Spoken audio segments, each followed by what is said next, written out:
Le garçon a toujours pensé que lui et sa sœur auraient une vie ordinaire. Mais ensuite, du sang de dragon lui est entré dans les yeux.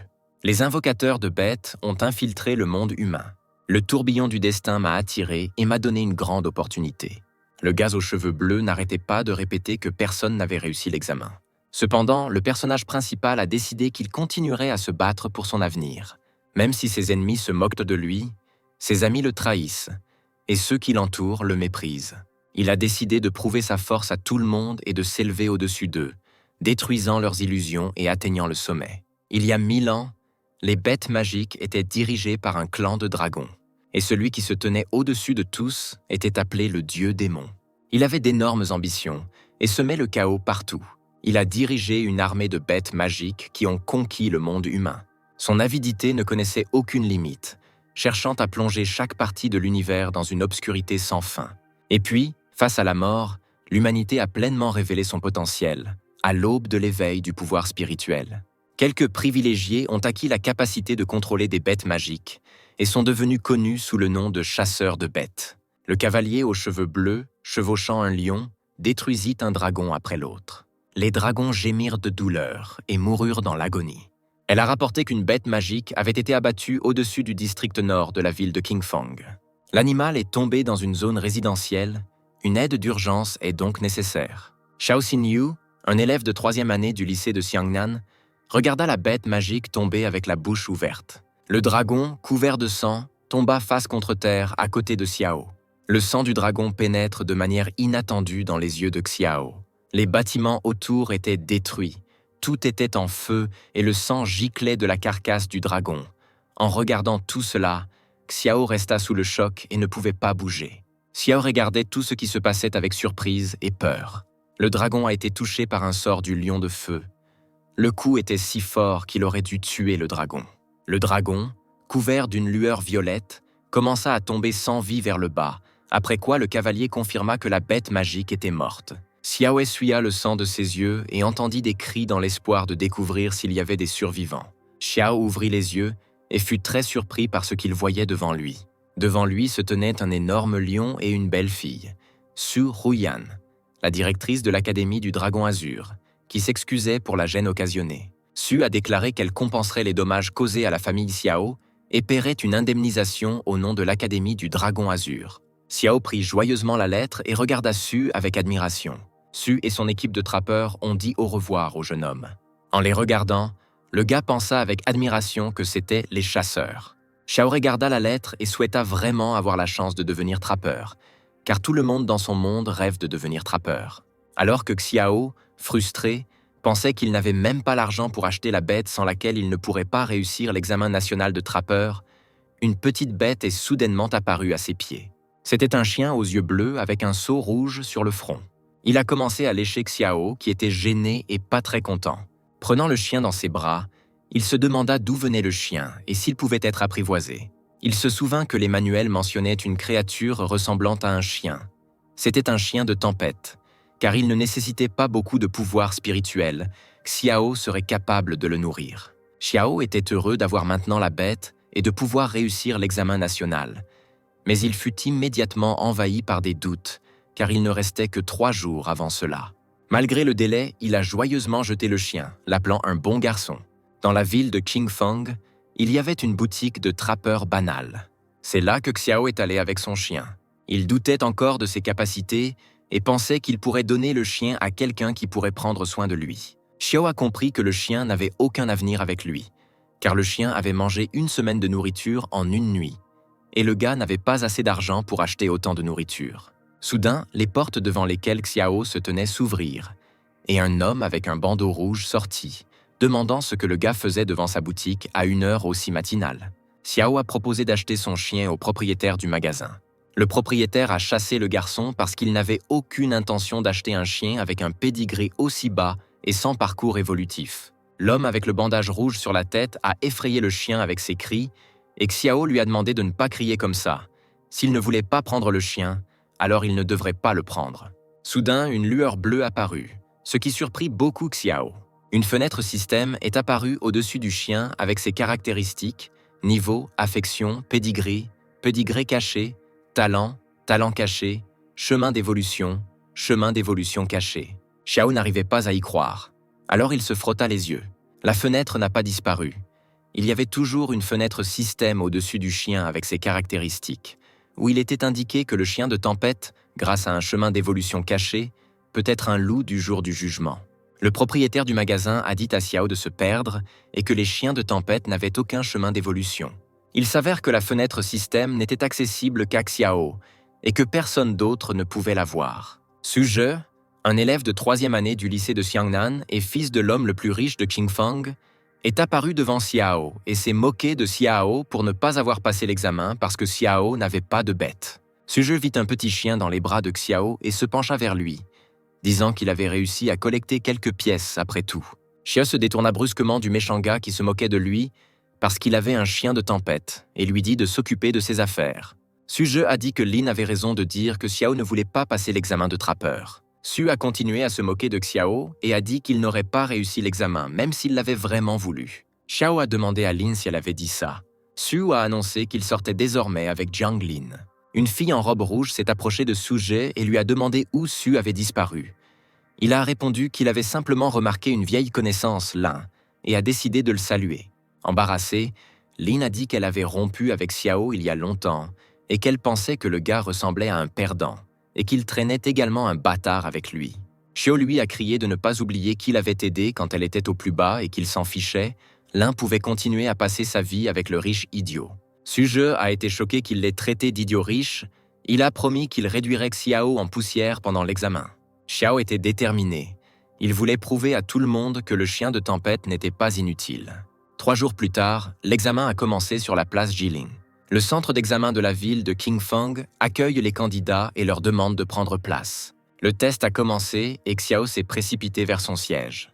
Les gens autour de lui étaient choqués de voir Xiao Xinyu ici, car tout le monde pensait qu'il n'avait même pas de bête. Les gens ont dit que Xiao n'avait pas pu acheter la bête depuis un certain temps. Mais il y a 3 jours, il s'est inscrit à l'examen et a postulé à l'Académie du Dragon Azur, la meilleure des 4 académies. Tout le monde était choqué qu'un tel perdant ose même faire quelque chose comme ça. Et de telles déclarations rendaient Xiao nerveux. Xiao s'approcha de la table où se trouvait la grande boule dorée et salua le professeur. Chen Qingyan, professeur au bureau des admissions de l'Académie du Dragon Azur de la ville de Qingfang, a demandé au jeune homme qui il était. Chen Qingyan s'est tendu, car Xiao était le seul dans la ville de Qingfeng à avoir postulé à l'Académie du Dragon Azur. Su Je a dit à Xiao qu'il ne connaissait aucune limite et qu'au cours des 5 dernières années, seuls 8 étudiants de la ville de Qingfang avaient postulé à l'Académie du Dragon Azur. Aucune des 8 personnes qui ont postulé au cours des 5 dernières années n'a réussi l'examen. Su Je est prêt à s'agenouiller et à appeler Xiao Xinyu son père s'il pense qu'il est si spécial et peut entrer à l'Académie du Dragon Azur. Xiao l'a averti de se préparer car il aurait bientôt 2 pères. Su Je était en colère à cause de cette blague effrontée. Et Xiao informa le professeur qu'il était prêt à commencer l'examen. Le professeur a averti que le processus de sélection pour l'Académie du Dragon Azur était extrêmement strict, donc Xiao devait également choisir d'autres écoles au cas où il échouerait à l'examen, sinon il ne pourrait plus devenir un trappeur de bêtes. Personne ne croyait en Xiao, puisque le score de passage était de 800 unités. Mais Xiao a résolument déclaré qu'il comprenait tout et était prêt à commencer. Chen Qingyan a expliqué que le premier test était un test de force spirituelle. Xiao posa sa main sur la grande boule magique dorée. La balle a montré un résultat de seulement 316 unités. Les gens ont commencé à rire de Xiao, et le professeur a pensé qu'il avait un élève prometteur devant lui. Soudain, l'indicateur de puissance spirituelle a commencé à croître rapidement et a atteint 621 unités. Les chiffres sur la balle continuaient de croître rapidement. Il y avait déjà 711 unités. L'indicateur de puissance spirituelle a déjà dépassé les 800 unités. Les gens pensaient que l'appareil de mesure du pouvoir spirituel était cassé, car il affichait un nombre inimaginable de 956 unités. En conséquence, la balle s'est arrêtée à 1028 unités de puissance spirituelle. L'enseignant a été choqué de voir des chiffres si importants que l'appareil s'est même fissuré. L'humeur des gens autour d'eux a soudainement changé en horreur. Ils ne comprenaient pas quel genre de monstre se tenait devant eux. L'indicateur de force spirituelle est directement lié au potentiel du chasseur. Chaque centaine d'unités de puissance spirituelle vous permet de conclure un contrat avec une bête magique. À l'avenir, Xiao Xinyu pourrait même devenir un chasseur de bêtes de niveau 10 étoiles. Au cours des dernières décennies, seuls quelques trappeurs de ce type sont apparus au pays du dragon. Chen Xingyan a annoncé le résultat du candidat Xiao Xinyu. Il ne s'attendait pas à ce que Xiao soit si fort. Seulement 2 points de moins que le génie Yening Shuang. La foule était furieuse car il y avait 2 tests à l'Académie du Dragon Azur. Le second était un test pour la qualité de la lignée de la bête magique. Le professeur était sur le point d'annoncer le prochain test, mais son assistant s'est approché de lui. L'assistant a signalé qu'il y avait un dysfonctionnement mineur dans le compteur de puissance que spirituelle. Le résultat final était de 1032 unités. Chen Xingyan a demandé de ne le dire à personne, car il était 2 unités plus élevé que Yening Shuang. Le professeur annonce le deuxième test. Un test de la qualité de la lignée de la bête magique. Xiao leva sa main droite pour invoquer sa bête magique. Il a crié le nom de Black Fang et la créature a commencé à apparaître lentement morceau par morceau. Un tourbillon doré s'est formé autour de la créature. Ce spectacle fascinait et terrifiait les gens en même temps. Le chien de la tempête est apparu. Il a provoqué l'indignation, car c'est le pire choix pour les tests généalogiques. À l'heure actuelle, personne ne contracte avec lui. L'enseignant était contrarié car la qualité du pédigree est l'un des facteurs décisifs limitant le développement des trappeurs. Le professeur allait contrarier Xiao car sa bête, soudain, des cris se firent entendre dans la foule disant qu'il ne s'agissait pas d'un chien d'assaut. Le chien s'est transformé sous nos yeux en une énorme bête. Les gens n'arrivaient pas à y croire, car les chiens de tempête n'évoluent pas. Une fois l'évolution du chien terminée, le professeur s'est approché de lui et a commencé à scanner le chien jusqu'à un niveau de pédigré égal à épique. Xiao Xinyu a réussi les tests et a été accepté à l'Académie Azur Dragon. Suje réalisa qu'il était temps de s'éclipser discrètement avec sa nouvelle petite amie. Mais alors, Xiao s'en rendit compte et demanda où il allait, s'il voulait dire au revoir à son père. Suje a qualifié Xiao de monstre et a dit qu'il devait connaître sa place, car il n'allait pas s'agenouiller et appeler Xiao père, car il ne lui ferait rien de toute façon. Xiao donna un ordre à Black Fang, ce qui fit se retourner Suje avec horreur. Une seconde plus tard, il se retrouva sous les puissantes pattes du chien, et Xiao lui demanda ce qu'il allait dire maintenant. Suje a demandé pardon à son nouveau père, Xiao Xinyu. Xiao lui a dit de partir, car il ne pouvait pas avoir un fils aussi sans valeur. Chen Xingyan a avoué à Xiao qu'elle était tombée très amoureuse de lui au cours des 2 dernières années et qu'elle pensait qu'ils avaient encore une chance de prendre un nouveau départ. Xiao est partie en disant qu'elle et tout ce qui était lié à elle appartenait déjà au passé. Chen Xingyan tomba à genoux, épuisée, et le supplia de lui pardonner, car elle avait tort. Xiao a décroché le téléphone et a commencé à appeler sa sœur pour se vanter d'être entrée à l'Académie du Dragon Azur. Il salua joyeusement sa sœur, mais n'entendit rien en réponse, à part des bips.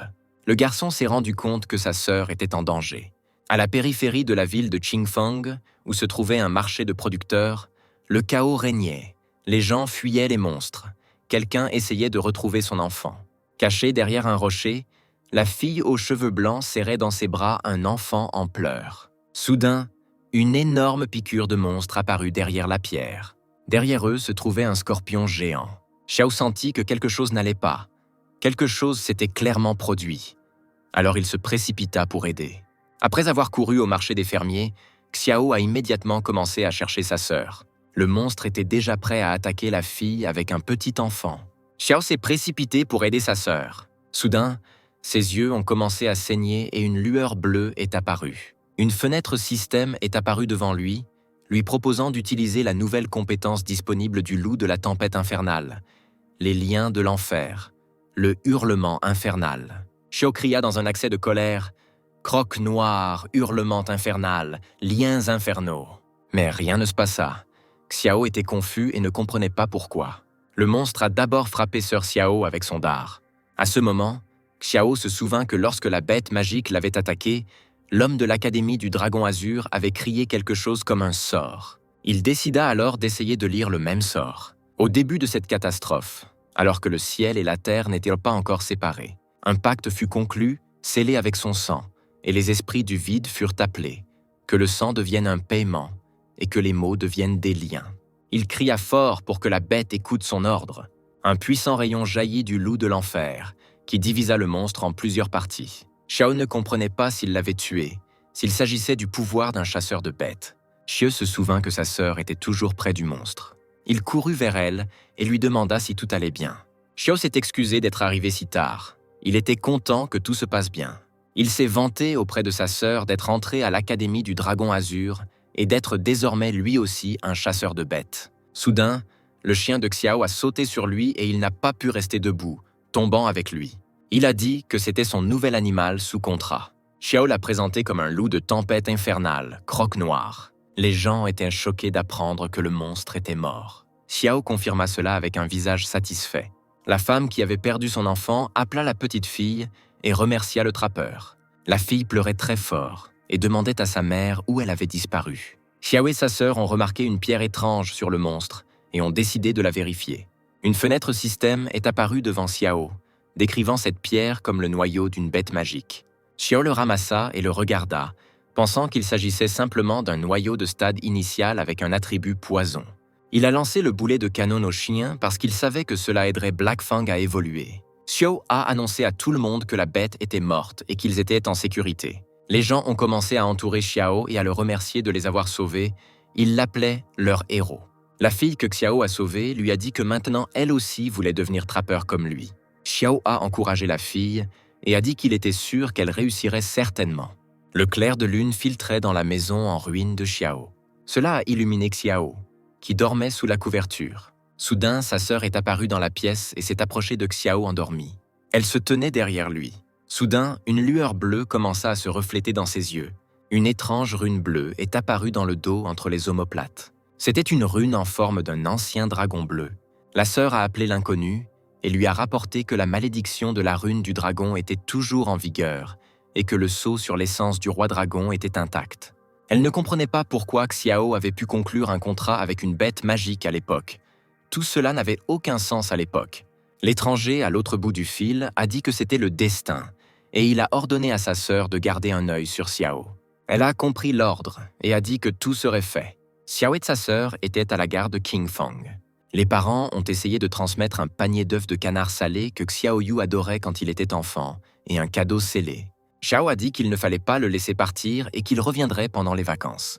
Le gars a cédé sa place près de la fenêtre à sa sœur et s'est assis à côté d'elle. Après quelques heures de voyage, une annonce a été faite à tout le train. Des bêtes magiques ont été repérées sur une section de la voie ferrée. Le wagon peut trembler. Après un certain temps, le train a dépassé la section dangereuse. Xiao était heureux qu'ils arrivent bientôt à Longyin City, et sa sœur décida de lui rappeler que l'école commencerait bientôt. Il ne devait donc pas se dérober. Soudain, le train s'est mis à trembler, tous les passagers ont été choqués par ce qui se passait. Le haut-parleur annonçait qu'il y avait des bêtes magiques devant nous. Une volée de singes géants à 3 yeux et que tout le monde devait rester à sa place. Les passagers étaient en panique lorsqu'un grand fracas s'est produit sur le toit et des fissures sont apparues dans le plafond. L'un des singes est tombé dans le wagon et les gens ont couru en panique vers les autres wagons du train. Xiao a ordonné à sa sœur de rester assise et de ne pas aller nulle part. Elle lui a demandé ce qu'il voulait faire. Xiao n'a pas répondu à la question. S'est rapidement retourné et a commencé à partir. Mais sa sœur a essayé de l'arrêter. Soudain, un énorme singe à 3 yeux tomba du toit du train devant Xiao. Mais ensuite, le singe fut frappé au visage par un renard doré et une question vint de derrière Xiao, lui demandant combien de temps il resterait là à regarder. C'est Qin Yanran, la fille du chef de la guilde céleste, qui a dit que si Xiao ne voulait pas mourir, alors il devrait se cacher.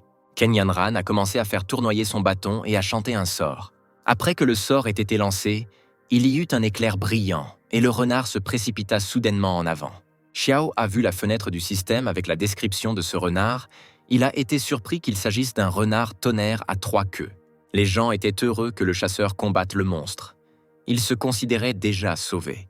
Mais Xiao n'en était pas si sûr. Il a crié à tout le monde de descendre de cette voiture le plus vite possible. Les singes à 3 yeux vivent en meute, donc le gars ne pouvait pas comprendre pourquoi un seul les attaquait. Xiao a dit à Black Fang qu'il devait aider le trappeur. Xian a combattu les monstres les uns après les autres, mais elle était déjà à court de force.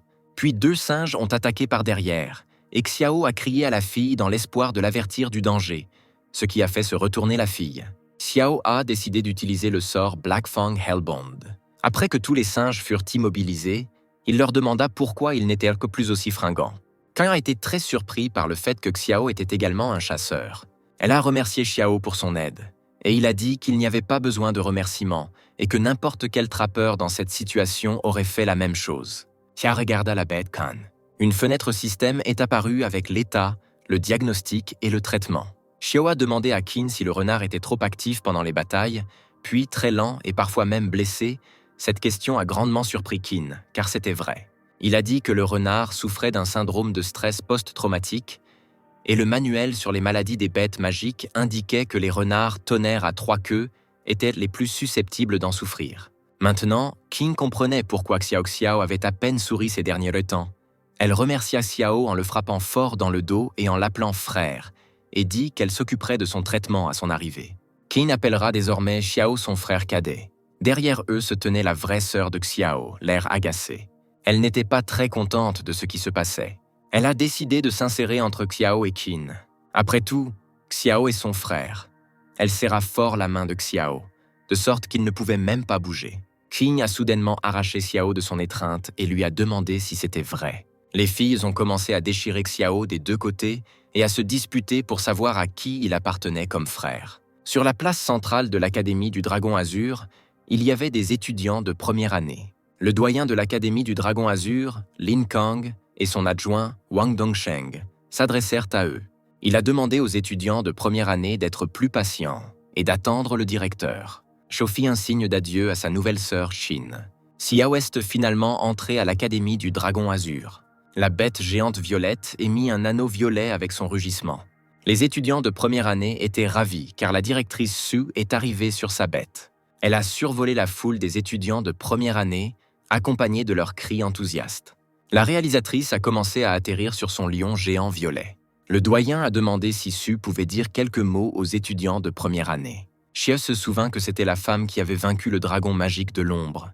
Il ne s'attendait pas à ce que Su soit la directrice de l'Académie du Dragon Azur. Su a félicité tout le monde pour leur entrée à l'Académie, mais a décidé de leur rappeler une chose de plus. Peu importe qu'ils soient issus d'une famille noble ou pauvre. Dans l'Académie du Dragon Azur, ils doivent obéir à ces règles, en particulier la 8e règle. Les étudiants de première année furent choqués par ces mots. Personne ne connaissait cette règle et en quoi elle consistait. Su a déclaré que la 8e règle de l'Académie est que si un conflit survient entre les étudiants, il doit être résolu par un duel dans l'arène, peu importe qui a raison ou tort, et le perdant doit s'excuser auprès du gagnant. Xiao a estimé que la 8e règle pouvait sembler dure, mais en fait, elle empêche les descendants des familles nobles d'utiliser leur pouvoir pour opprimer les faibles. Même les étudiants ordinaires peuvent défendre leur honneur avec leur propre force. 2 heures plus tard, en classe, le camarade de classe de Xiao n'arrivait pas à croire qu'il était dans la même classe que lui. Après tout, il s'agit du même monstre doté d'un pouvoir spirituel presque identique à celui du disciple senior Ye Ningxuang. Le professeur est entré et a dit à tout le monde de s'asseoir car il commençait le cours. Toute la classe obéit docilement à son professeur et s'assit à sa place. Quelqu'un au fond de la classe a murmuré à Xiao qu'il le suivrait désormais toujours. Le professeur a demandé avec mécontentement de garder le silence dans la classe. Il se tourna vers les étudiants et dit qu'à partir de maintenant, lui, Chen Xingyan, était le superviseur et espérait qu'ils accompliraient tous de grandes choses à l'Académie du Dragon Azur, puis demanda à la classe d'ouvrir le premier chapitre du manuel illustré des bêtes magiques. La force d'une bête magique est déterminée par 2 facteurs. La première est la forme de la bête. À l'heure actuelle, les étapes suivantes sont connues du plus bas au plus haut. Forme initiale, forme mature, forme complète. L'étape suivante est la forme transcendantale. Et enfin, la forme du roi des bêtes. Le deuxième est la qualité de la lignée de la bête magique. Selon les archives, le sang des bêtes magiques est classé du plus bas au plus élevé. Les bêtes avec un pédigré plus élevé peuvent supprimer celles avec un pédigré plus faible. De plus, les attributs des bêtes magiques peuvent se supprimer et s'influencer mutuellement. Par exemple, les 5 plus courants, métal, bois, eau, feu et terre. Le principe est le suivant.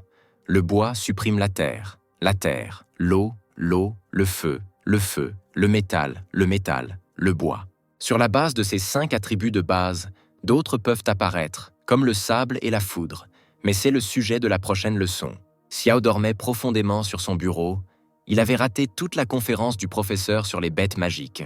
Le professeur s'en est aperçu et lui a jeté de la craie en lui criant de se lever immédiatement. Xiao a eu beaucoup de courage, puisqu'il a décidé de dormir dans sa classe, et pendant la leçon d'introduction en plus. Comme il était si intelligent, le professeur lui demanda de nommer la faiblesse du lézard démoniaque. Si Xiao ne le lui disait pas, il ferait mieux de faire ses bagages et de partir immédiatement. Xiao a déclaré avec assurance que la faiblesse du lézard démoniaque était le sac de poison sous son ventre. Le professeur a posé la question suivante. Dans quelle région vit habituellement le crocodile géant des glaces?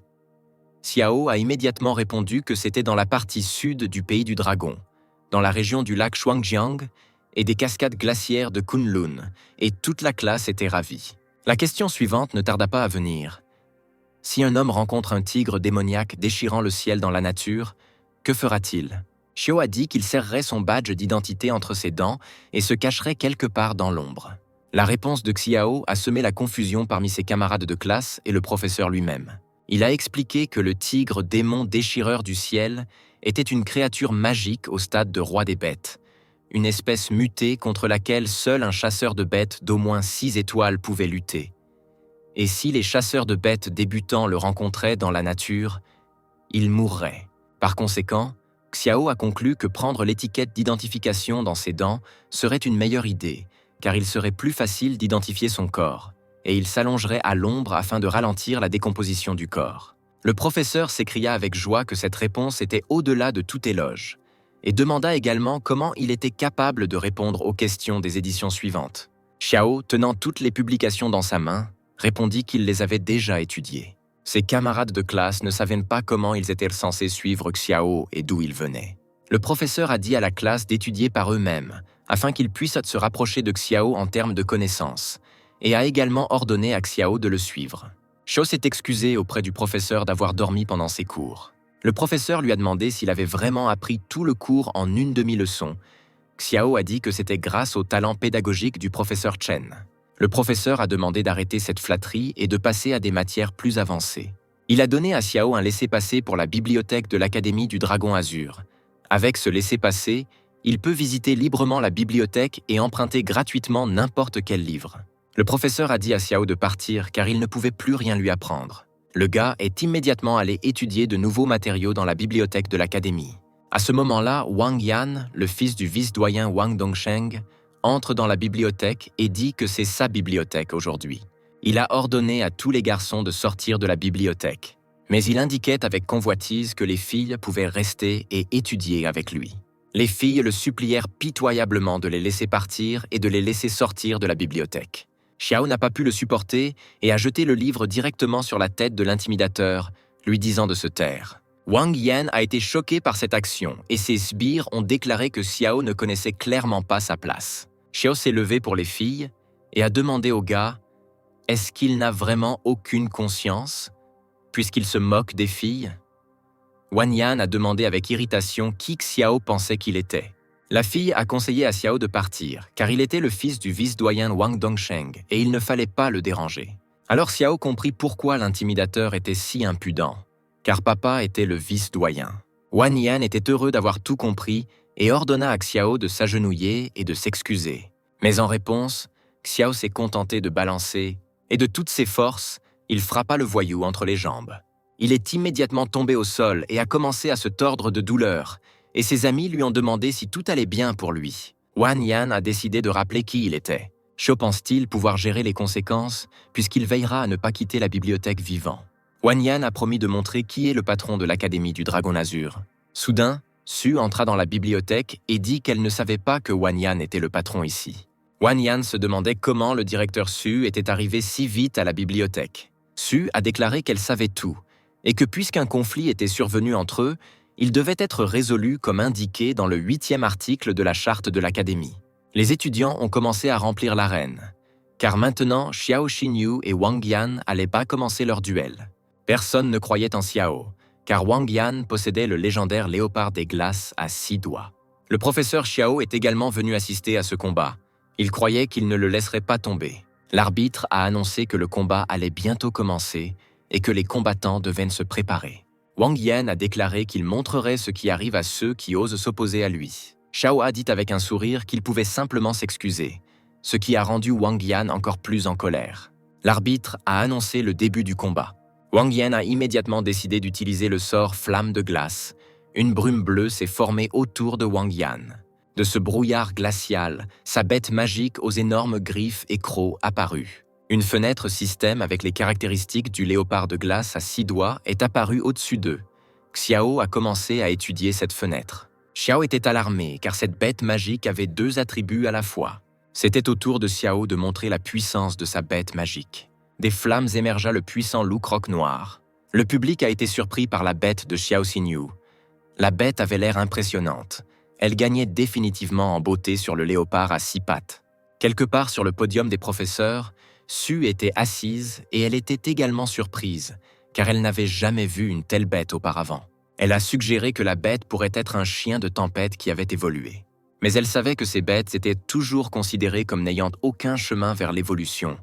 Alors comment Xiao Xinyu pourrait-elle y parvenir? Wang Yan a crié qu'il ne serait pas effrayé par un tel spectacle. Xiao pourrait préparer ses excuses. Wang Yan a utilisé les sorts flammes de glace et gel profond, et le léopard s'est précipité pour attaquer. Xiao, sans réfléchir à 2 fois, décida de contre-attaquer et utilisa des tirets rapides. Black Fang, esquivant l'attaque de l'ennemi, a rapidement atteint sa cible. Mais le léopard a quand même réussi à frapper le chien. Le professeur pensait que le loup de la tempête infernale était une bête magique avec les attributs du feu et du vent, tandis que le léopard était une bête magique avec les attributs du vent et de la glace. Il ne serait donc pas capable de surmonter l'avantage des éléments. Wang Yan a crié qu'il détruirait la bête Xiao et a activé la flamme de glace. De la glace jaillit de la gueule du léopard, gelant complètement Black Fang. Wang Yan s'est moqué de Xiao, car sa bête allait bientôt mourir de froid. À la tribune des professeurs, tout le monde retenait son souffle, se demandant quel geste Xiao Xinyu allait faire. Mais le sourire n'a pas quitté le visage de Xiao. Malgré la situation actuelle, Xiao a demandé à Wang Yan s'il était sûr que le croc mourrait de froid. Xiao a utilisé de manière inattendue le sort chasse dans l'obscurité. En un instant, Black Fang a disparu de sa prison glacée, et les gens ont été très surpris par cela. Les professeurs ont immédiatement compris qu'il s'agissait d'un attribut des ténèbres, ce qui signifiait que la bête de Xiao Xinyu en avait 3. Wang Yan secoua la tête d'un côté à l'autre. Il ne parvenait pas à trouver Black Fang. Derrière Wang Yan, Black Fang est apparu de nulle part, étendant déjà ses griffes acérées. Le léopard de glace a réussi à repousser l'attaque de Black Fang. Xiao dit avec surprise que puisqu'il était capable de repousser une telle attaque, alors laissez-le montrer tout ce dont il était capable. Xiao est passé à l'attaque en utilisant la griffe de l'oblivion. Fang frappa un coup après l'autre, le léopard ne bougea pas et ne put riposter. La griffe de l'oblivion est une compétence d'attribut ténèbres qui provoque une paralysie pendant 3 secondes lorsqu'elle touche une cible. Xiao a décidé qu'il était temps d'achever son adversaire, alors il a utilisé Hellish Howl. Un puissant rayon doré jaillit de la gueule du chien et frappa directement le léopard. Le léopard épuisé gisait sur le sol et ne bougeait pas. Xiao Xinyu a remporté le match et le public a explosé de joie. Wang Yan ne pouvait pas croire à sa défaite. Il tomba à genoux et ne bougea pas. Xiao s'est approché du perdant. Su a annoncé que désormais, conformément au règlement de l'école, Wang Yan devait s'excuser correctement. Wang Yan s'agenouilla devant Xiao et demanda pardon. Il se leva alors et partit, entendant la directrice Su féliciter Xiao, disant qu'il était le 2e élève qui pouvait l'impressionner. Elle attend que Xiao se produise au tournoi de classement des étudiants de première année dans 3 jours. Xiao était gêné et remercia Su pour ses éloges, et lui demanda quelle était la première chose qui l'avait impressionné. Le directeur Su a répondu qu'il s'agissait d'une fille de génie avec un niveau de puissance spirituelle de plus de 1000, Ye Ningxuang. Xiao entendit à nouveau son nom, tout comme lors de l'examen d'entrée. Su sait apprécier le talent, c'est pourquoi elle a donné à Xiao une bague spatiale en guise de récompense. Xiao ne s'attendait pas à un tel cadeau, car cette bague peut contenir tout ce que vous voulez. Il a accepté le cadeau avec joie et a remercié le directeur Su. Une fois qu'il eut franchi les portes de l'Académie du Dragon Azur, il savait que sa sœur était probablement inquiète. Il devait donc rentrer rapidement chez lui. Xiao ne l'a pas remarqué et a percuté la petite fille aux cheveux bleus. Il a demandé si tout allait bien pour la fille.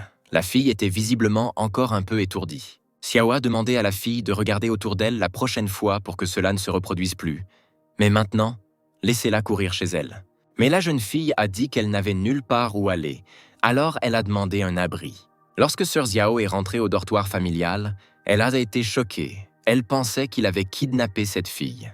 Xiao a essayé de s'expliquer auprès de sa sœur, mais elle n'arrêtait pas de l'interrompre et n'y voyait aucun intérêt puisqu'il avait déjà tout fait.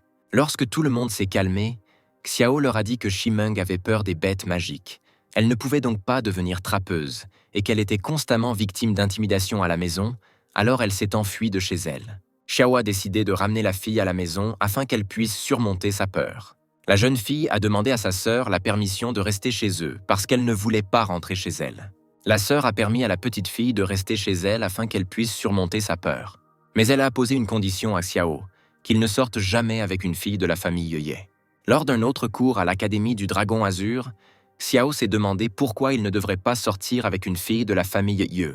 Le camarade de classe de Xiao lui a demandé ce qu'il marmonnait dans sa barbe. Le professeur Chen a dit que dans cette leçon, il déterminerait les rôles sur le champ de bataille. Donc, le camarade de classe avait besoin de l'aide de Xiao. Xiao s'est excusé car il était perdu dans ses pensées. Puis il a clarifié la question et a commencé à expliquer que les trappeurs agissaient en équipe et que leurs rôles et responsabilités étaient différents. Les tireurs d'élite ont des compétences de combat à distance, leur permettant d'éliminer les ennemis à distance. Les mages ont des compétences de contrôle des foules bien développées, ce qui leur donne un avantage significatif dans les combats en équipe. Le tank a une défense solide et des compétences qui restaurent pendant la santé. Le tank est un bouclier pour le reste de l'équipe. Le tueur est doté d'une grande maniabilité et de la capacité d'achever les ennemis. La tâche principale du tueur est d'attaquer ceux qui peuvent à peine se tenir debout. Le support est célèbre pour ses compétences de renforcement qui offrent une variété d'effets positifs à tous les membres de l'équipe. Un camarade de classe a été très surpris par cette information et a demandé à Xiao à quel rôle il pensait que son papillon bourri était adapté. Le professeur a réprimandé Sheng Yu pour qu'il arrête de discuter en classe. Le professeur a dit que selon les nombres ordinaux, il est nécessaire d'appeler vos animaux pour passer le test. Sun Wu a invoqué une bête magique dotée d'une forte défense. Il est donc désormais un tank. Sheng Yu a invoqué son papillon de tempête, qui possédait des compétences de masse basées sur l'élément eau. Le professeur a demandé si Xiao était prêt, il a confirmé qu'il était prêt et a invoqué la bête. La bête a frappé le simulateur avec un hurlement infernal et une explosion a tonné. Le simulateur a montré un triple coup critique et les chiffres ont commencé à croître rapidement et se sont arrêtés à 6371. Les camarades de classe étaient choqués par cela. Quelqu'un a dit qu'il n'atteindrait même pas les 1500. Le professeur pensait que les attaques des chasseurs de bêtes débutants allaient généralement de 500 à 1500. Il ne s'attendait pas à ce que le loup de la tempête infernale inflige plus de 2000 avec un triple coup critique. Xiao a demandé au professeur s'il avait réussi le test d'attaque et si la classe d'assassin lui convenait. Ensuite, il y a eu le test de portée, en utilisant le hurlement infernal, qui a atteint 800 mètres. Ensuite, lors du test de défense, le croc a résisté à l'attaque de la tortue blindée de glace du professeur Chen. Le test de contrôle de Xiao a été réalisé en utilisant les chaînes de l'enfer. Un test de bœuf a révélé que toute bête à moins de 10 mètres d'un loup de la tempête infernale gagne une augmentation de 30% de la rage, de 10% de l'attaque et de 10% de la vitesse de déplacement. Ses camarades de classe ont demandé au professeur quel rôle convenait à Xiao, car il est bon dans absolument tout. L'enseignant a admis qu'en plus de ces 5 rôles, il existe un autre rôle spécial appelé généraliste. Les élèves ont demandé à l'enseignant à propos de ce rôle « Qu'est-ce que cela signifie ?» Le professeur a expliqué que c'est le nom donné à un chasseur de bêtes dont la créature invoquée convient également à tous les rôles. Il est clair que Xiao est devenu le seul polyvalent de son groupe. Les camarades de classe de Xiao se sont jetés sur lui et lui ont demandé comment il pouvait devenir si cool. Mais Xiao était modeste et ne se considérait pas comme quelqu'un de si cool. Le professeur a dit qu'il n'y avait pas lieu de se réjouir trop tôt, les universalistes sont rares, mais ils existent toujours. À l'heure actuelle, non seulement Xiao Xinyu est connu, mais aussi Ye Ningxuang et Han Tianjun du 2e groupe, Murong Qingyang et Li Xuancheng du 3e groupe. L'enseignant a rappelé aux élèves qu'ils devaient là continuer à travailler dur et à se développer. Xiao était content que l'entraînement soit terminé, car il devait acheter des suppléments pour se préparer à la compétition de classement des débutants. Mais alors plusieurs jeunes hommes apparurent devant Xiao et lui demandèrent où il allait si vite. Xiao demanda avec un visage insatisfait ce dont ils avaient besoin d'autre. Ils sourirent et serrèrent les poings en demandant « Xiao n'a-t-il vraiment jamais entendu parler de la guilde du tigre noir ?» Puis la voix de Wang Yan se fit entendre, disant qu'il n'était pas nécessaire de parler à Xiao, il avait juste besoin de lui casser la jambe et alors il ne serait pas si impudent. Les gars ont menacé et répété que Xiao n'aurait pas dû croiser le chemin du jeune maître Wang Yan et que c'était entièrement de sa faute. Xiao a remarqué les étoiles sur les vestes des hooligans. Elles indiquaient les niveaux. Les hooligans étaient de niveau 3 et de niveau 4. Xiao a demandé « N'avaient-ils pas honte d'attaquer quelqu'un qui n'était que de niveau 1 ?» Wang Yan a suggéré à Xiao de pleurer, et son subordonné lui a demandé de ne pas s'inquiéter et qu'il s'occuperait de lui. L'étudiant de 4e année a invoqué sa bête magique, qui s'est avérée être un tigre du tonnerre. Le tigre s'est précipité pour infliger des dégâts à Xiao. Mais Black Fang est alors apparu à temps et a attaqué le tigre en réponse. Le tigre fut immobilisé et tomba au sol sous l'assaut de Fang. L'intimidateur était choqué parce que son maître avait oublié de l'avertir du pouvoir de Black Fang. Il a deviné que la bête ne semblait être que dans sa forme mature, car elle pouvait résister à un tigre du tonnerre qui était à son stade complet. Cela a mis l'intimidateur en colère, et il a voulu savoir qui était le plus fort, un faible de 1er niveau ou l'élite de la guilde du tigre noir de 3e et 4e niveau. Une voix féminine retentit soudainement, disant qu'elle se demandait qui était le plus fort, le tigre noir ou la guilde du ciel. Xiao était heureux que Sir Qin soit venu à son aide. Les hooligans se sont retrouvés encerclés et ne savaient pas où aller. La guilde du ciel est la 2e guilde la plus puissante de la ville de Longyin. Même la guilde de la tempête n'ose pas entrer en conflit avec elle. Le voyou a docilement demandé ce qui avait amené mademoiselle Qin ici. Sang a dit « Si je n'étais pas passé par là, je n'aurais jamais su ce que l'estimé Lei allait faire à son cher petit frère. » Cette information a beaucoup surpris, puisque Qin était la seule fille du chef de guilde. Elle a expliqué que Xiao Xinyu était son frère adoptif, que Qin Yanran avait reconnu. Qin a averti que si quelqu'un décidait d'offenser Xiao, il devrait d'abord s'occuper d'elle et de toute la guilde du ciel. Lei a dit humblement qu'il y avait un gros malentendu. Lei a pointé du doigt Wang Yan et a dit que c'était lui qui les avait embauchés pour causer des problèmes à frère Qin. Tremblant de peur, Wan dit pitoyablement qu'il ne savait rien de frère Qin. Qin a demandé à Lei s'il savait quoi faire dans une telle situation, et il a répondu que oui. Lei ordonna à ses hommes de lui donner une leçon puisqu'il avait osé offenser le jeune maître. Wang gémit de douleur et cria « Comment peux-tu faire ça ?» Xiao Tsin grimpait dans la tour de la guilde du ciel. Qin a demandé comment il les avait rencontrés, et il a répondu qu'il voulait juste acheter des toniques pour le chien. Qian s'y est opposé avec mécontentement, car il aurait pu simplement lui demander, puisque sa guilde était spécialisée dans ce domaine. Elle a dit que s'il avait besoin de toniques, il n'avait qu'à le dire, et l'infirmière lui en donnerait gratuitement. Qian a commencé à montrer les locaux de la guilde, en commençant par la salle d'entraînement, équipée de l'équipement d'entraînement le plus avancé qui aide les bêtes à maîtriser diverses compétences le plus rapidement possible. Ensuite, il y avait une zone de loisirs, où les chasseurs pouvaient se détendre après une mission. Il y avait même un mini-golf, un sauna et bien d'autres divertissements. Ensuite, il y avait une salle de conférence, où ils tenaient des réunions sur des questions importantes et élaboraient des plans pour le développement futur. Le secteur médical disposait d'équipements de pointe et d'une large gamme de médicaments.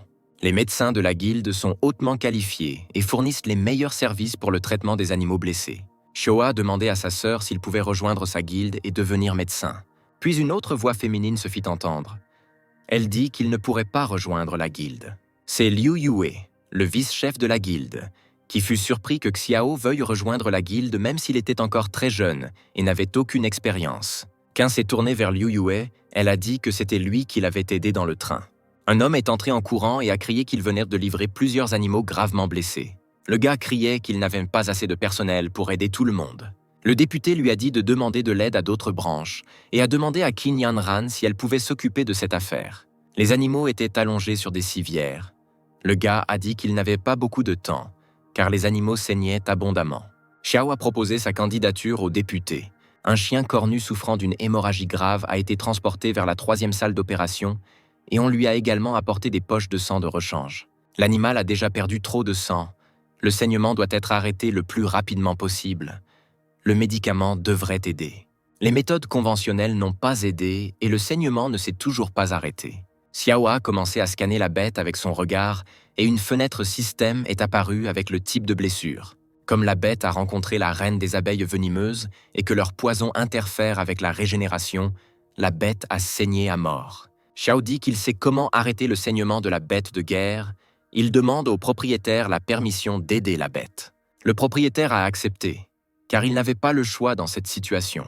Xiao a dit au médecin de mélanger une tige d'herbe céleste avec une fleur de cristal violette pour faire 20 grammes de mélange médicinal. Ajoutez ensuite le noyau de la bête magique mature avec l'attribut poison et faites bouillir pendant 5 minutes. Les médecins étaient perplexes car tous ces ingrédients étaient hautement toxiques. C'était comme éteindre un incendie avec de l'essence. Xiao insista encore et ordonna que le médicament soit préparé immédiatement selon sa prescription. Sinon, il perdrait simplement du temps et la bête mourrait. Le propriétaire de la bête a crié « Pourquoi les médecins sont-ils toujours debout? Laissez-les faire ce que Xiao a dit. » 5 minutes plus tard, l'élixir vert prêt fut apporté. Xiao enfila des gants en caoutchouc, ouvrit soigneusement la bouteille et y plongea son doigt. Il appliqua ensuite soigneusement le médicament autour de la blessure de la bête. La bête poussa un cri aigu de douleur, provoquant l'horreur parmi le peuple. Mais finalement, le saignement s'est arrêté et le processus de guérison a commencé. Le propriétaire était heureux que sa bête soit en vie. Xiao a demandé à l'adjoint si elle était satisfaite du travail effectué. Elle répondit que le travail était au-delà des éloges. Elle admit que ses conclusions étaient incorrectes et invita Xiao à la guilde en tant que pharmacien. Xiao accepta cette offre avec plaisir. Sa sœur a réprimandé Xiao pour être en retard à cause de la signature d'un contrat de travail avec la Guilde du Ciel. Xiao a confirmé tout ce que sa sœur avait dit. La sœur était offensée par le fait que quelqu'un ait complètement oublié sa propre sœur après avoir trouvé une femme riche. La petite fille demanda « Pharmacien, est-ce comestible ?» Xiao répondit que non, mais qu'il serait bien payé maintenant. Ils avaient prévu d'aller au restaurant ce week-end. Wang Yan était allongé dans la chambre d'hôpital et maudissait Xiao Xinyu. Il n'oublierait jamais cette humiliation. Le père de Yan a qualifié son fils de faible et sans valeur, ce à quoi il lui a demandé de l'aide. Le père n'arrivait pas à croire que son fils avait perdu contre un garçon de la campagne d'une petite ville. Yan a pleuré lorsque son père a dit que son fils avait fait honte à toute la famille. Yan a dit que Xiao était soutenu par la Guilde du Ciel. Il n'avait donc même pas eu la chance de se venger. Père a demandé sarcastiquement « Si Xiao Xinyu était mort accidentellement aux mains d'une bête magique pendant les épreuves sur le mont Yunnan, alors cela n'aurait rien à voir avec la famille Wang. Au mont Yunnan, tous les étudiants arrivant étaient confrontés à un autre test qui serait diffusé en temps réel sur tous les écrans. Le vice-doyen a annoncé que les bracelets que porteraient les sujets de test enregistreraient le nombre de bêtes magiques tuées et conserveraient également un journal des actions de combat. Tuer 1 à 10 bêtes magiques s'entraînera une note C. Pour avoir tué entre 11 et 30 bêtes magiques, une note B est attribuée. Pour avoir tué entre 30 et 1 et 50 bêtes magiques, une note A est attribuée. De 51 à 80 bêtes magiques reçoivent une note S. Tuer plus de 80 bêtes magiques entraînera une note S+. Su a demandé aux députés d'annoncer les participants particulièrement doués parmi les recrues de cette année. Le député a annoncé que, selon les résultats des tests d'entrée, 3 élèves particulièrement doués seraient distingués cette année. Murong Yangshuo, le fils aîné de la famille Murong, première classe. Murong Xingxin, la plus jeune fille de la famille Murong, en première année. Xiao Xinyu est un élève de 3e année. Il existe 4 grandes dynasties de trappeurs dans le pays. Les clans Ye, Li, Murong et Shangguan. Dans le studio de diffusion de l'Azure Dragon Academy, tout le monde a été accueilli par l'animateur de ce test, Yang Shu. Su a demandé au député combien de bêtes magiques Xiao Xinyu pouvait-il tuer selon lui. Il a répondu que c'était 50 et qu'il avait pris cela avec un supplément. Le professeur était catégoriquement en désaccord avec le député, car si l'on prenait en compte son talent, il serait capable d'en tuer au moins 80. Su a dit qu'ils avaient tort. Elle croyait que Xiao accomplirait un véritable miracle et battrait le record de Ye Ningxuang. Les nouveaux arrivants ont commencé à entrer dans la zone de test. L'animateur a annoncé le début du test. Et moins d'une demi-heure s'est écoulée avant que Wang Lin, un élève de 2e année, ne tue avec succès un ours à queue courte. Son Tianhao, de la 5e année, avait déjà tué 20 bêtes magiques. Étonnamment, seulement 1 heure après le début du test, Murong Yangshuo de la première classe avait déjà tué 43 bêtes magiques. Son griffon est la seule bête à avoir atteint sa pleine forme lors de ce test. La capacité du griffon, Spatial Dash, réduit non seulement instantanément la distance jusqu'à la cible, mais améliore également toute attaque en ajoutant un effet de pénétration. Bien que le serpent aux crocs d'argent possède des capacités de régénération exceptionnelles, il n'a pas eu de chance de rencontrer le griffon blanc, dont l'attaque ignore complètement sa régénération. Murong décida d'extraire le noyau magique de la bête et de continuer. À l'heure actuelle, la famille Murong était en tête avec des scores de 50 et 49, et Xiao était en 3e place.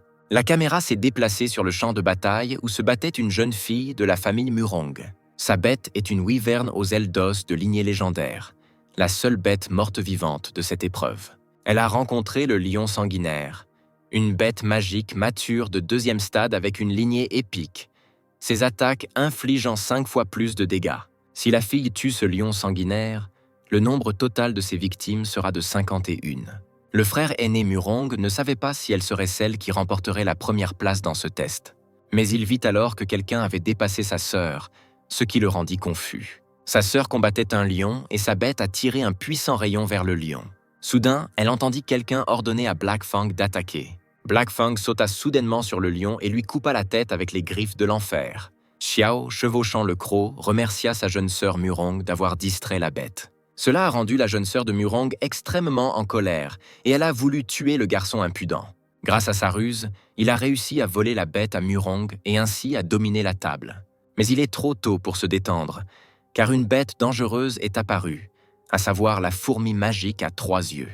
Le présentateur a déclaré qu'il ressentait un danger venant de la bête et qu'il ne savait pas qui oserait défier une créature aussi féroce. Le premier à attaquer fut Xiao avec son croc noir. Il utilisa les liens de l'enfer. La fourmi a une carapace très solide, mais le feu du loup de l'enfer ignore l'armure et inflige toujours des dégâts au monstre. Xiao donne l'ordre à Black Fang d'achever le monstre avec un hurlement infernal. Murong Xingxin a également décidé d'entrer dans le jeu et a ordonné au Wyvern d'utiliser des ondes sonores pour empêcher le loup de l'enfer d'achever son adversaire. Elle a utilisé cette astuce pour utiliser une flamme nécrotique et tuer elle-même la fourmi à 3 yeux. Après le meurtre, elle s'est approchée de la pierre, s'est penchée et l'a ramassée. Xiao fut choqué par cela, il ne pensait pas que son camarade de classe était si vindicatif. La situation dans le tournoi devenait de plus en plus tendue. Xiao Xinyu et Murong Xinxin étaient à égalité et partagèrent la première place. Il restait moins d'1 heure avant la fin du test, et on ne savait pas qui allait finalement gagner. Xiao remarqua une bête magique sur la route et dit à Black Fang de se préparer. Mais Murong Xinxin tue à nouveau le monstre et arrache les lunettes juste sous le nez de Xiao Xinyu. Il semble que partout où Xiao va, son rival vengeur apparaît immédiatement à proximité et lui emporte sa proie. Au cours de la dernière demi-heure, Murong Xinxin a fermement assuré sa position à la première place en tuant des monstres, a rapporté l'animateur. Xiao a demandé à Xinxin si le fait de voler une bête justifiait son comportement. Elle se tenait là, le visage insatisfait, et le public a écrit à flot pourquoi elle avait l'air si offensée. Xiao a dit qu'il ne la servirait plus afin qu'elle puisse se préparer elle-même. L'autre ne pouvait pas croire que Xiao s'était retenu tout le temps. Mais personne ne croyait que Xiao serait capable de dépasser Xinxin, car il restait moins d'1 demi-heure avant la fin. Les minutes passèrent, et le nombre de monstres tués avait déjà battu tous les records. Shang-Xin croyait qu'elle avait la supériorité aérienne et que Xiao ne pourrait pas la dépasser. Mais Xiao, d'un grand bond, réussit à sauter jusqu'à l'aigle que Xinxin chassait et à le tuer. Xinxin était très en colère et n'arrêtait pas de dire que Xiao était un scélérat. Xia se tourna vers sa chère camarade de classe, lui rappelant qu'il restait moins d'1 minute et qu'elle ne pouvait plus le vaincre. Xinxin n'arrêtait pas de répéter que Xiao était encore une fois un scélérat, et il lui demanda si c'était vraiment le seul mot qu'elle connaissait. Une bête magique, à savoir un lion, observe leur querelle au sujet de la pierre. Le lion est sorti de derrière sa couverture et est passé à l'attaque. Le chef ne comprenait pas comment une bête magique pleinement développée de la 3e forme s'était retrouvée là. Léo a attaqué Xiao, il n'était clairement pas préparé à cela. Xiao tomba du croc noir et vola dans l'abîme. Shang-Xin avait peur que quelque chose arrive à Xiao et commença à s'inquiéter beaucoup. Xiao a eu beaucoup de chance, car il a réussi à s'accrocher à une branche qui dépassait du rocher. Xinxin a essayé de sortir Xiao de l'abîme pendant que sa wyvern se battait avec le lion. Xiao remarqua Wang Yan assis sur un arbre voisin et réalisa immédiatement que c'était son œuvre. La branche commença à se fissurer et à se casser. Xiao s'accrocha de toutes ses forces. La branche s'est cassée et Xiao est tombé, Xinxin a eu peur et a continué à l'appeler. Dans le studio de diffusion, le professeur Chen a présenté sa candidature pour rechercher ses élèves. Su lui a demandé de ne pas trop s'inquiéter.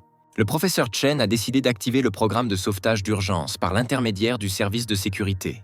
Le vice-doyen se considérait comme un génie, car il avait réussi un petit tour et Xiao s'était rendu au royaume des morts. Au pied de la montagne, Xiao se réveilla et ne pouvait pas croire qu'il était encore en vie. Xiao se gratta la tête et se souvint que tout cela était l'œuvre de Wang Yan.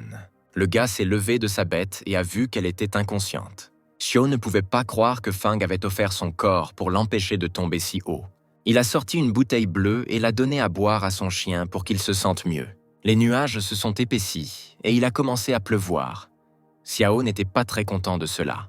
Xiao cacha son chien afin de trouver rapidement un abri contre la pluie. Le garçon trouva une grotte et y entra, mais il s'inquiétait toujours de savoir quand la pluie cesserait. Xiao pensait que sa sœur était probablement très inquiète, et en plus, il s'inquiétait pour Xin-Shin. Soudain, un bruit se fit entendre dans la grotte, comme si quelqu'un avait marché sur une branche. Cela a rendu Xiao méfiant. Il s'avère qu'il y a quelqu'un d'autre dans la grotte. Soudain, quelqu'un a attrapé Xiao par la gorge, et il ne pouvait même pas émettre un son. La bête non identifiée a accusé Xiao d'avoir vu le visage de l'impératrice, et maintenant il devrait le tuer. Xiao avait peur, mais une fenêtre système s'ouvrit devant lui avec une description du renard à 9 queues. Il fut surpris de constater qu'il s'agissait d'un renard à 9 queues avec une lignée mythique et 3 attributs. Le renard était perplexe quant à la raison pour laquelle quelqu'un savait qui elle était. Elle était prête à étrangler Xiao quand il lui a demandé d'attendre. Il a demandé si le dragon de race pure l'avait blessée. Si c'était le cas, elle mourrait littéralement dans une demi-heure. Le renard était étonné que l'homme soit au courant de la blessure causée par le dragon de race pure. Le renard à 9 queues a demandé comment Xiao était au courant de sa grave blessure. Xiao réalisa que c'était sa chance. Il montra son signe de chasseur et l'aveugla, se libérant ainsi de son emprise. Il a répondu que puisqu'il comprenait qui elle était, comment un tel détail avait-il pu lui échapper? Xiao pensait qu'il ne comprenait pas d'où venait un dragon de race pure, dont l'espèce était éteinte depuis plus de 300 ans. Mais il savait comment la guérir et lui offrit son aide. Le renard doutait de ses capacités, car il n'était qu'un trappeur de niveau 1 étoile. Ses blessures ont été infligées par un dragon de race pure. Même les médecins les plus remarquables n'ont pas pu l'aider. Ce n'était pas une tâche difficile pour Xiao car il savait comment la guérir.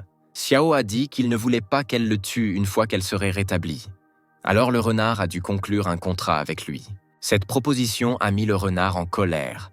Comment pouvait-elle se soumettre à lui et devenir sa bête? Le renard saisit à nouveau Xiao par la gorge et commença à l'étrangler. Il dit qu'elle pourrait facilement le tuer, mais qu'elle-même ne vivrait alors pas longtemps. Le renard n'aimait pas beaucoup cela. Allait-il vraiment devoir se prosterner devant un homme? Lisa se sentit plus mal. Xiao demanda si le pouvoir du dragon était déjà entré dans son corps. Ne serait-il pas trop tard si elle ne signait pas le contrat? Elle ne voulait pas signer de contrat avec lui maintenant. Elle devait encore accomplir la tâche de sa sœur. Après de longues et douloureuses délibérations, le renard a finalement décidé de signer un contrat avec Xiao.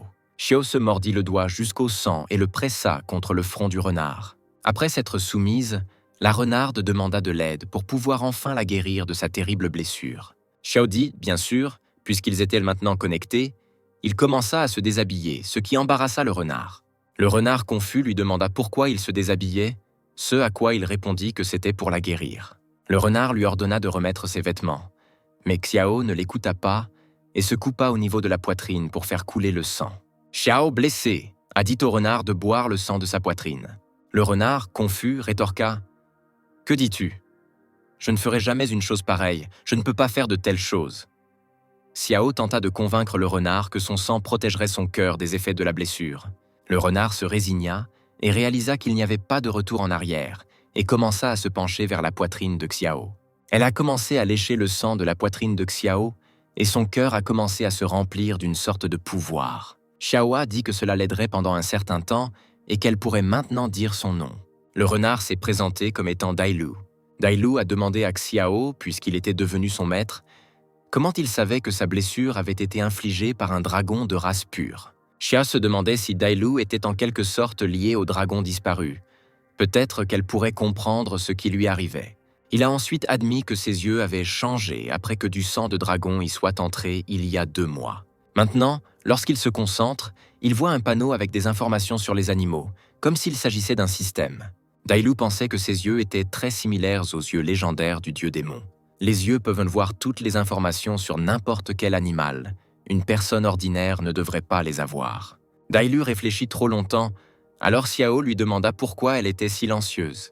Elle a dit que très probablement ses yeux avaient changé sous l'influence du sang de dragon et étaient devenus les yeux d'un dieu démoniaque. Xiao a posé des questions sur les yeux démoniaques. N'est-ce pas un système? Dailu rigola et dit que ce n'était pas un système, il ne vivait pas dans un monde fantastique. Xiao a réfléchi après que Dailu ait dit que ce n'était qu'une visualisation des capacités de l'œil du dieu démon, mais pourquoi a-t-il alors entendu la voix de quelqu'un? Il se souvenait d'être assis avec son chien dans ses bras devant un rubis rouge et d'une voix lui disant de prendre cette pierre, qui permettrait à sa bête de renaître. La voix est apparue pour la première fois après l'attaque du dragon de l'ombre, pointant vers le cristal. La voix lui a dit de donner le cristal rouge à son chien. Finalement, Xiao a quand même donné le cristal au chien, malgré ses doutes. Et le chien a effectivement évolué en un loup de tempête infernal. Xia se demandait s'il aurait une autre chance d'entendre cette voix. À ce moment-là, un lion à l'esprit agressif s'est approché d'eux par derrière et a commencé à grogner contre eux. Daibu attrapa Xiao par le col, alors qu'il se tenait là comme un pilier et ne réagissait pas à l'attaque de l'ennemi. Le gaz a dit à Daibu que c'était à cause de ce tigre de lave qu'il était tombé de la falaise. Xiao ne s'attendait pas à ce que ce tigre puisse le trouver ici dans la grotte. Le tigre a attaqué Xiao et Daibu avec un saut puissant, mais ils ont réussi à sauter dans des directions différentes. Xiao observait le tigre et son prochain mouvement lorsque soudain des bosses violettes commencèrent à apparaître sur lui. Il s'est avéré que c'était l'attaque de Daibu.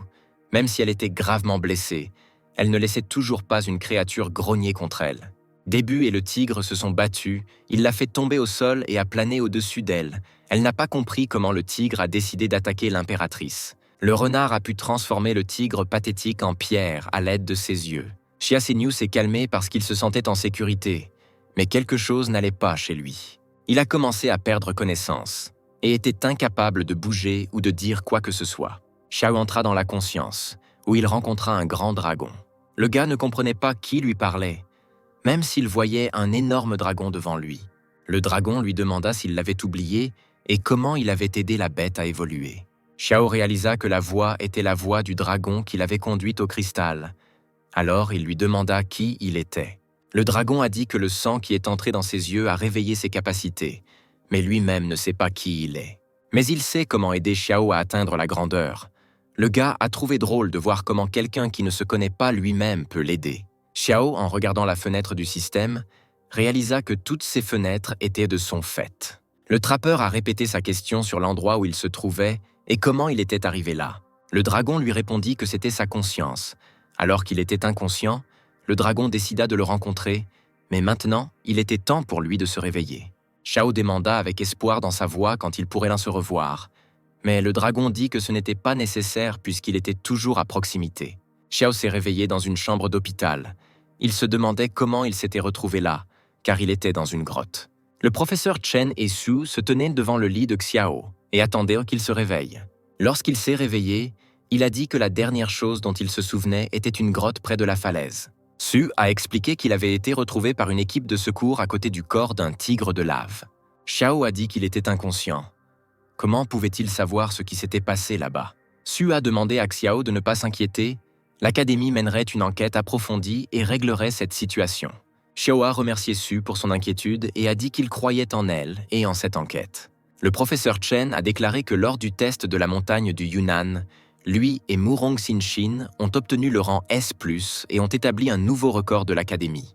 Il ferait donc mieux de se concentrer sur sa récupération et sa préparation pour le classement des recrues ce week-end. Puis la main de Xiao s'est illuminée et une projection d'un renard est apparue, et il a réalisé où il avait disparu. Le renard fut surpris d'avoir sacrifié son sang pour se sauver et perdit ensuite connaissance à cause de ses blessures. Daibu a déclaré que l'équipe de secours était arrivée à temps pour qu'il ne la voie pas, elle s'est cachée. Elle a demandé à Xiao s'il avait dit au professeur que tomber de la falaise était un accident. Xie savait que ce n'était pas un accident. Il soupçonnait qui était derrière tout cela. Wang Yan ne s'en sortira pas si facilement cette fois-ci. Wang Yan a fait irruption dans le bureau de la famille Wang et a dit à son père que quelque chose de terrible s'était produit. Mais il a répondu sévèrement que le gars devrait se ressaisir et tout raconter dans l'ordre. Wang Yan a crié que Xiao Xinyu avait survécu et lui a montré l'article sur son sauvetage sur son téléphone. Le gars était paniqué parce que Xiao ne le laisserait pas tranquille et se vengerait certainement de lui avec l'aide de la Guilde du Ciel. Mais Père était calme, car même si Xiao Xinyu les soupçonnait, il n'avait aucune preuve. Van a demandé à son père ce qu'il devait faire maintenant, et il a répondu qu'il n'avait rien à faire. S'ils commencent à faire quelque chose, ils le tueront avec le poison qu'il a jeté à son fils. Il faisait déjà nuit. Xiao était allongé sur le lit et quelqu'un l'a appelé au téléphone. À l'autre bout du fil, il entendit la voix de son camarade de classe qui admirait ses résultats.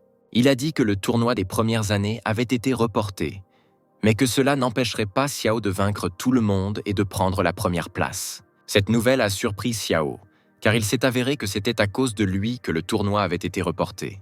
Un camarade de classe a déclaré que la disparition de Xiao était le sujet le plus discuté, l'académie a déclaré l'état d'urgence et a organisé une recherche à grande échelle. Le tournoi des étudiants de première année est l'événement principal de l'Azure Dragon Academy, qui a lieu chaque année.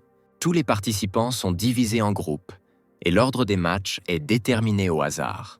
Et une fois les 8 finalistes déterminés, la lutte pour les 3 places de prix commencera. Un camarade de classe a demandé à Xiao de ne pas être en retard, et il a accepté son message et lui a souhaité une bonne nuit. Xiao pensait qu'un bon résultat au tournoi attirerait l'attention de l'académie et son soutien financier. Les compétences des bêtes dépendent du niveau d'énergie spirituelle de leur maître. Plus la bête est forte, plus l'énergie spirituelle est nécessaire. Avec l'aide des ressources de l'académie, Xiao accélérerait considérablement son développement, ce qui éviterait la situation où les compétences de Dailu épuiseraient complètement l'énergie spirituelle de Xiao. Et Xiao aura besoin de son aide pour se débarrasser de cette famille Wang. Cependant, pour que Xiao puisse utiliser les compétences de Dailu, il ne pouvait absolument pas rester immobile. La question urgente était donc, comment pouvait-il augmenter son énergie spirituelle avant le début du tournoi? Xiao s'est endormi pour poser cette question au dragon. Le dragon reprocha à Xiao de chercher la voie facile. Xiao a répondu qu'il l'avait. Alors pourquoi ne pas profiter de cette opportunité?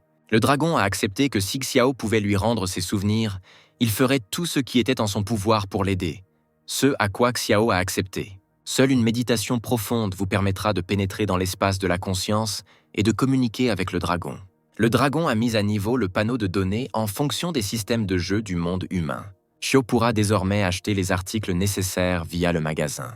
Mais pour empêcher Xiao de se détendre et d'oublier le retour des souvenirs du dragon, il émettra périodiquement des tâches via le système, pour l'accomplissement desquelles Xiao recevra des points et d'autres récompenses. Xiao a choisi la pilule spirituelle du dragon, qui décuple instantanément l'énergie spirituelle, mais après 5 minutes, elle draine toute force et provoque une faiblesse. Le dragon a dit que c'était ce dont il avait besoin, mais que cela avait des effets secondaires très forts. Il fallait donc l'utiliser avec prudence. Pour activer le système, il suffit de dire mentalement « Panneau divin, soumets-toi à ma volonté » et maintenant le dragon a besoin de récupérer et il a demandé de ne pas le déranger. Xiao a un bon repos au dragon et lui dit au revoir. Xiao a prévenu sa sœur qu'il était allé en cours, mais sa sœur lui a demandé de ne pas courir comme ça car il venait de récupérer. Le gars marchait et pensait que le tournoi des premières années était déjà aujourd'hui. Je me demande si Shen l'a raté. Puis un avis de recherche lui tomba entre les mains et il commença à l'étudier attentivement. Sur le morceau de papier se trouvait un renard à 9 queues, on lui offrait 3 milliards et on l'accusait de vol. Xiao a accusé Dolly de l'avoir trompé. Le gars lui a demandé pourquoi elle ne lui avait pas dit que la famille impériale la recherchait. Xiao était en colère, car elle était recherchée sur ordre personnel de l'impératrice. Daibu aurait dû le dire elle-même. Daibu lui répondit calmement qu'alors rien n'aurait changé. S'il regrettait l'accord avec elle, alors il pourrait la lui remettre et prendre la récompense. Xiao était désormais son maître, et il voulait qu'elle lui fasse confiance et ne lui cache rien. Daibu accepta et montra le cristal qui avait poussé Shang Guanlan à fixer une telle récompense. Xiao ne comprenait pas ce que c'était, alors il a demandé directement au renard à propos du cristal. Le renard a dit que c'était le plus grand trésor des dragons, la larme du dragon. Les dragons de sang pur possèdent 3 grands trésors: l'épée d'écaille, les moustaches du roi dragon et la larme du dragon. L'épée et la moustache en écaille du roi dragon sont des artefacts dotés d'une puissance d'attaque dévastatrice, et la larme de dragon n'a aucune utilité au combat, mais est composée des larmes de 10 000 dragons géants de sang pur. Si vous exploitez toute la puissance des larmes, vous pouvez remonter le temps et retourner dans le passé. Xiao voulait depuis longtemps demander « Les dragons n'ont-ils pas été complètement exterminés il y a 300 ans ?» Le gars s'intéressait à ce qui se cachait derrière la guerre contre les dragons qui a eu lieu il y a 300 ans. Soudain, quelqu'un dans la rue a appelé Xiao Xinyu. « C'était Murongi », dit le frère aîné. « Quelle coïncidence qu'il soit ici aussi. » Le gars aux cheveux blancs était surpris d'être sorti d'un véritable enfer. La prochaine fois, il pourrait le tuer. Le gars a dit qu'après que Xiao soit tombé de la falaise, sa sœur était très inquiète et ne pouvait pas manger à cause de cela. Après que Xinxin ait vu à la télévision que Xiao allait bien, elle en a mangé quelques portions d'un coup. Frère Xinxin a essayé de dire quelque chose pour le faire réfléchir aux conséquences. Sinon, sa sœur perdrait à nouveau l'appétit. Mais Xinxin a fermé sa bouche. Xiao a dit avec confiance que cela ne se reproduirait plus, qu'il ne pouvait pas inquiéter une telle fille.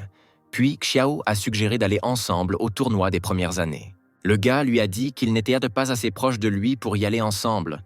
De plus, il a volé les points de Xinxin pour avoir tué un monstre pendant le test. Le frère aîné prit la main de Xinxin et dit qu'il partait. Et Xiao se leva et les regarda partir. Il ne comprenait toujours pas pourquoi les Murong avaient recommencé à lui parler s'ils ne lui avaient pas pardonné. L'animateur du test a accueilli les enseignants et les étudiants dans l'arène.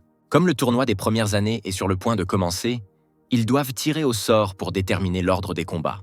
Tous les étudiants de première année se sont mis en ligne et ont tiré au sort un par un dans la boîte. Wang Yan regarda Xiao Xinyu et ne put s'empêcher de croire qu'il était effectivement revenu sain et sauf. Maintenant, Wang Yan a décidé d'utiliser la boîte de la mort pour s'assurer que Xiao ne se relèverait plus jamais.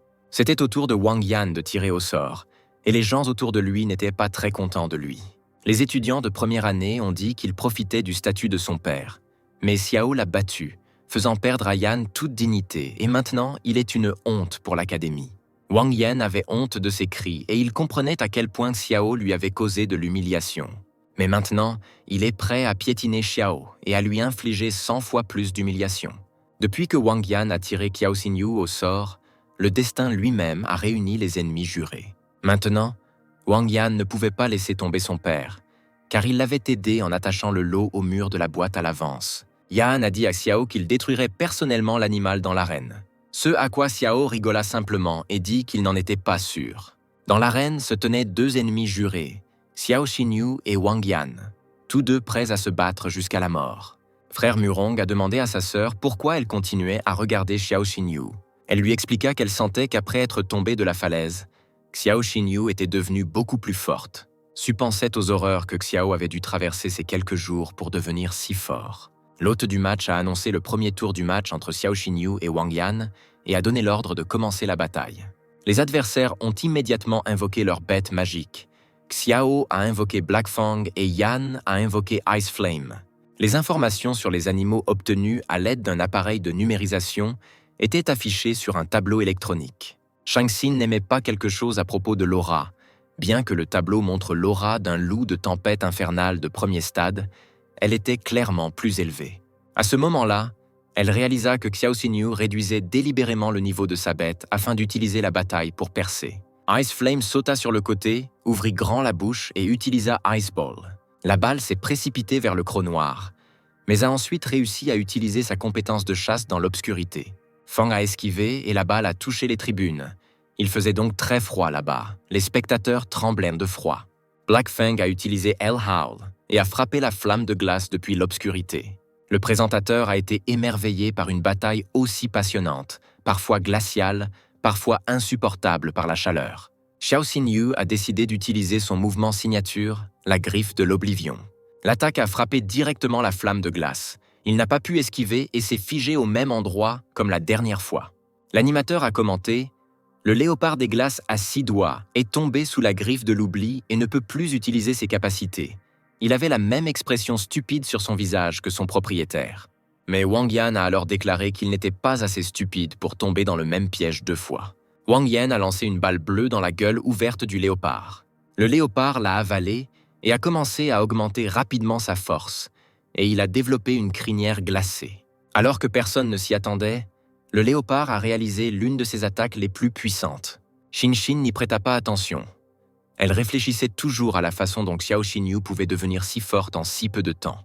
Xiao a remarqué comment la force du léopard a commencé à augmenter fortement et n'a pas compris pourquoi cela s'est produit. Il décida de vérifier quelque chose, si Wang Yan avait utilisé une potion interdite qui renforçait temporairement la bête. Sha se tourna vers Wang Yang. « As-tu vraiment forcé ta bête à prendre une potion interdite pour gagner ?»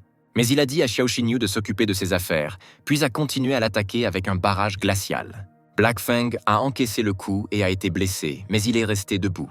Xie soutenait sa bête, lui criant de tenir encore un peu. Puis vint une autre attaque puissante de Wang Yan, C'était un marteau de glace. Le marteau de glace a gelé le croque-noir, et il ne pouvait même pas bouger. Le public a été choqué de voir à quel point le léopard des glaces à 6 doigts est soudainement devenu si fort, et il craignait que Xiao Xinyu ne perde du terrain. Wang Yan a déclaré avec fierté qu'il avait cédé à Xiao Xinyu la dernière fois, mais qu'il verrait maintenant sa véritable force. Wang l'Ancien dit à Su: « Est-il vrai que le talent de mon fils n'est pas inférieur à celui de Xiao Xinyu ?